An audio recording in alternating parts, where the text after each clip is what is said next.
तो अभी तक आप लोगों को गणित से संबंधित बहुत से सूत्र, त्रिकोणमिति के, बीजगणित के बताए, जो आप हाई स्कूल में पढ़ चुके थे, कुछ नहीं पढ़ चुके थे, मुझे लगता है उन्हें आपने तैयार भी कर लिया होगा। अब एक सबसे महत्वपूर्ण भाग जो आपने हाई स्कूल तक नहीं पढ़ा था और फिजिक्स में उसकी बहुत ज़्यादा आवश्यकता है। जो बायो ग्रुप के छात्र हैं वो इसको फिजिक्स में ही खाली पढ़ेंगे, मैथ्स ग्रुप के छात्र कैलकुलस गणित में भी पढ़ेंगे, लेकिन वो 12th में पढ़ेंगे, और फिजिक्स में जरूरत 11th से ही पड़ेगी।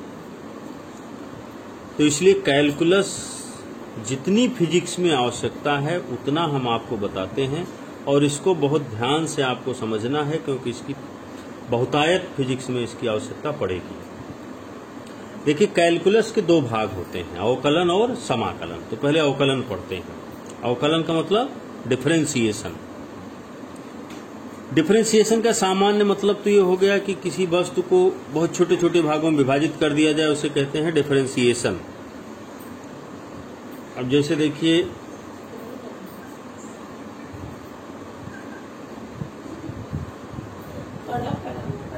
रेखा है, सरल रेखा की ढलान कैसे निकालते हैं? जहां पर ढलान निकालनी है, ढलान का मतलब tan थीटा यानी लंब बटा आधार delta Y upon delta x हो जाएगा। लेकिन कोई फलन ऐसा हो जो वक्र को प्रदर्शित कर रहा हो।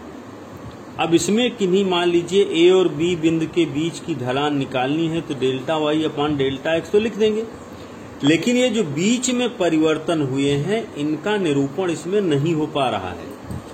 तो वक्र में प्रत्येक परिवर्तन को अगर हम समाहित करना चाहते हैं तो डेल्टा एक्स को बहुत छोटा करना होगा, तब प्रत्येक बिंदु पर होने वाला परिवर्तन समाहित हो सकता है। तो इसको लिखते इस तरह से है, limit delta X tends to zero. Tends to zero का मतलब जीरो नहीं है, लेकिन बहुत छोटा है, अति सूक्ष्म है, तब delta Y upon delta X को D Y upon D X लिखा जाता है। इसको ऐसे भी पढ़ते हैं, D by D X of Y, या कहें कि y का x के सापेक्ष अवकल गुणांक, यही अवकलन है। तो अब dy by D X, Y का dy बाई डी एक्स यानी अवकल गुणांक कैसे ज्ञात करते हैं, उसके बहुत से सूत्र हैं। कुछ सूत्र इसमें आपको बताते हैं। जैसे x की घात n है तो उसका अवकल गुणांक dy बाई डी एक्स होगा nx की पावर n-1, यानी घात पहले लिख दीजिए और घात में से एक सब्ट्रैक्ट कर दीजिए। इसी तरह से साइन एक्स का अवकल गुणांक कास एक्स का minus sine x, tan x का sec square x, log x का 1 अपान एक्स। एक चर घातांकी श्रेणी होती है e की पावर x, इसका अवकल गुणांक e की पावर x ही होता है। इसी तरह से केवल कोई नियतांक हो, नियत संख्या हो, तो उसका अवकल गुणांक हमेशा शून्य होता है।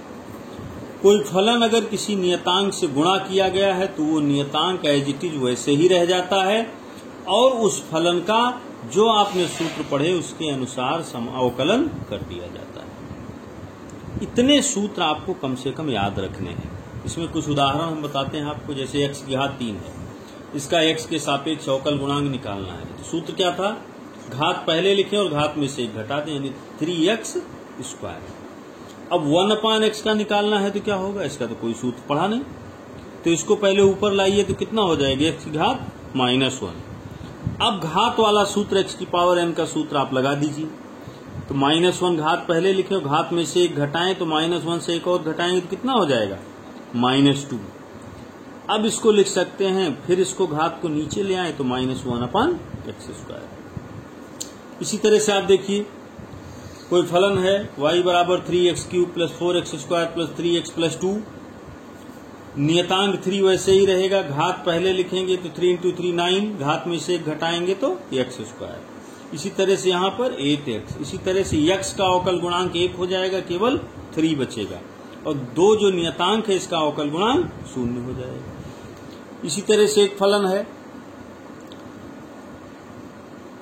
3 log x plus 2 sin x plus 3x।